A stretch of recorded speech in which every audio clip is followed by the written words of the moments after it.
I told you my story that anybody that gets to 21 years old in my family, something terrible happens to the person.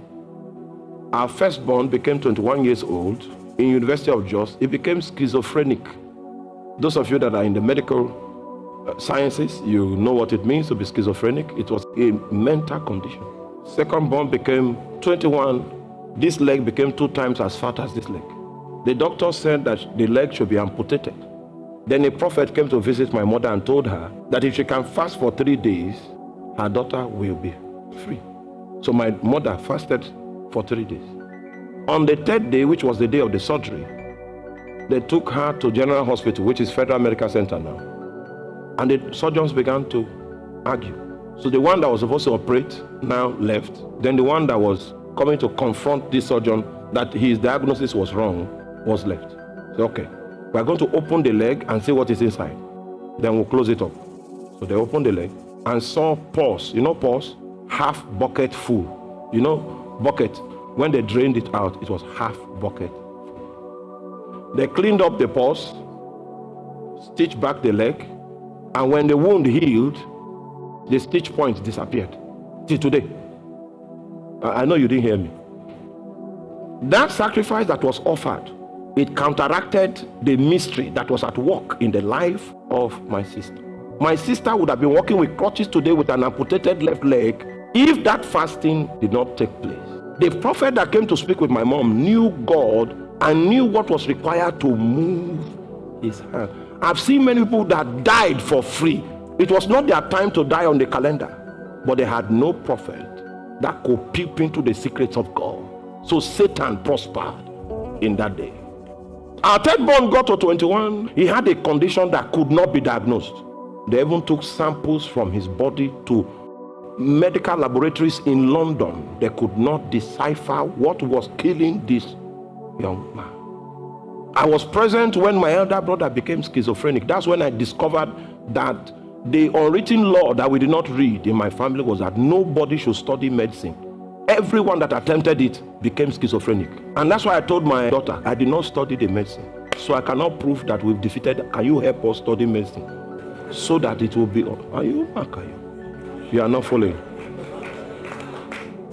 Now, my cousin is at the back there.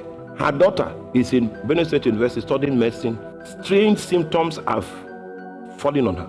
Symptoms that the doctors that are teaching her in school don't have a name for.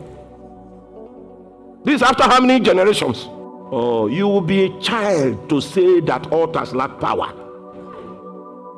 The examples I'm giving you is of living people, living human beings. I'm not reading from textbooks. So brilliant. But the day she now enters medicine, we didn't even know she would be able to write the last exams. She came and she even passed. I said, you passed? Okay. You will be a doctor. If God has chosen you to be the one to interpret this parable, there's a parable there. Oh man. Some of you don't know your history. I know my own. Because I wanted to fight, I had to go get knowledge. They took her to Abuja, put some things at, like the kind of things they put on Robocop. And after we spent all that money, they did not come up with any diagnosis. You want to use physical equipment to find spiritual things.